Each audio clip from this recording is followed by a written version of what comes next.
saka bago ka bumiyahe, huwag mo ng pera, huwag mo ng kita, isipin mo.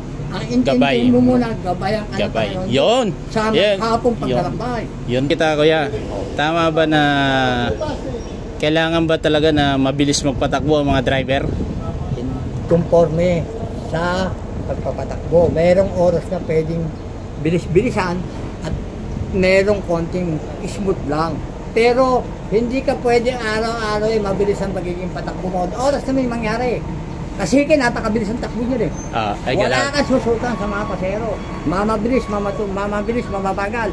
Wala kang susutan. Pag mabagal, late na ako. Oo nga, no? Napakabagal mo. Oo nga, pag naman matulit nagkaroon problema, napakatuling ka kasi yun kaskasero yun wala kang susutan sa pasero.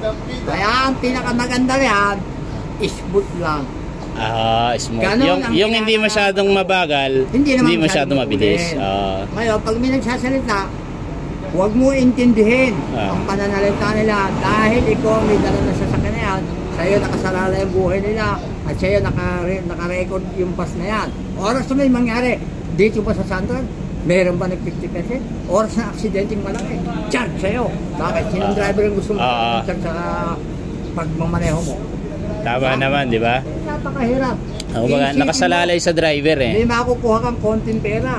Pag nagkaroon ng aksidente, charge sa'yo. Huwag na lang ako magmaneho.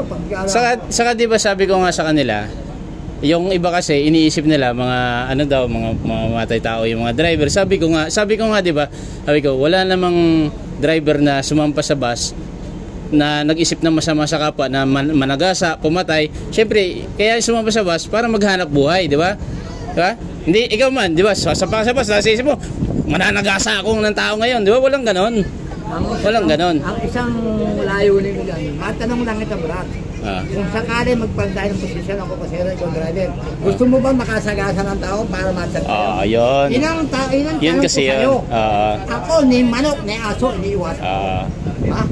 Magmamaneho ko, maghahanap buhay ako, mananagasa ako. Mali yung iniisip kasi na iba Hindi naman pwede, hindi ako makukulong. Yun nga lang, wala akong kasalanan. Bimangga sa akin yung motor, naduguan. Hindi ako may kasalanan. Magduro sa kami mga driver. Totoo yun. Kasi mali nga iniisip ng iba na yung mga driver daw, mga lang daw bitukan niya, mga kriminal, gano'n. Huwag nyo isipin yan. Walang gano'n, kaya nga naghanap buhay para maghanap buhay, hindi, di ba? Kaya ka sumampa ng manibela, hindi para pumatay ng tao. Para magkamita ng pera. Yun, gano'n yun. Pero ano naman masasabi mo sa sa driver na magmamaneho, babiyahe ng lasing? Yan ang hindi tama. Yan ang mga ganyan sistema, mga konduktor, mga driver. Huwag nyo nang tangkay na pag nakainom kayo, bibiyahe kayo.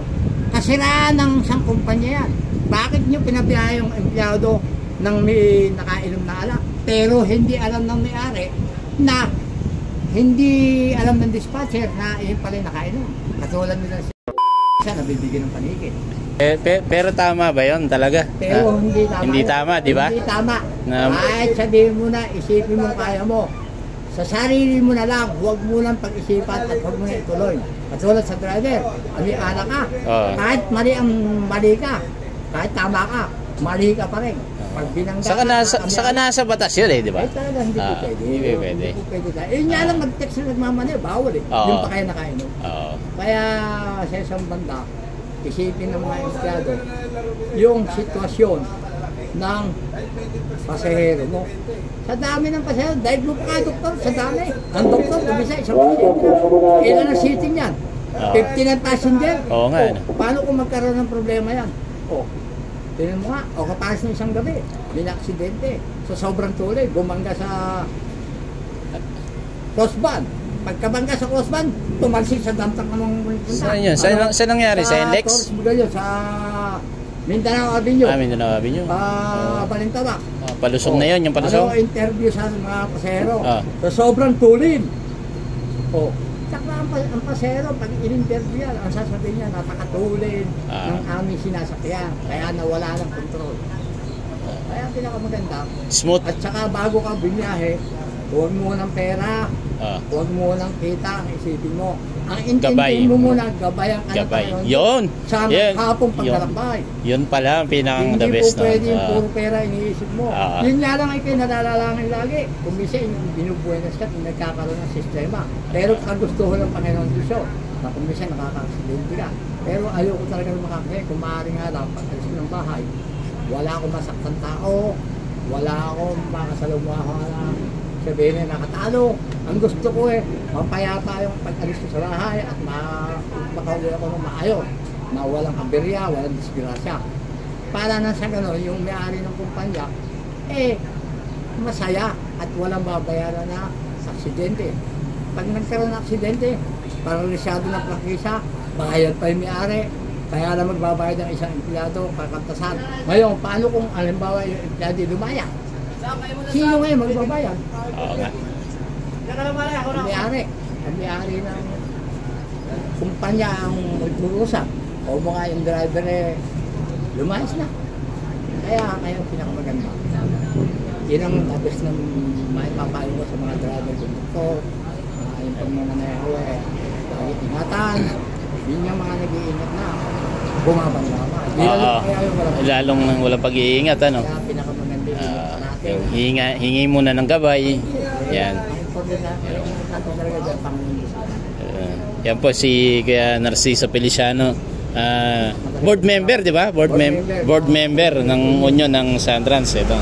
Hindi kalaban ng kumpanya. Yeah, na hindi kalaban ng kumpanya. Ayoko pa. Ilan taon na kayo dito? Bali, 15 years. 15 years. Kasunod na to, gagraduate na ako. Nasa kaya, matagpos ko yung aking pag-graduate. Ang Panginoon Diyos na nakakaalam. Yun, ganun sana.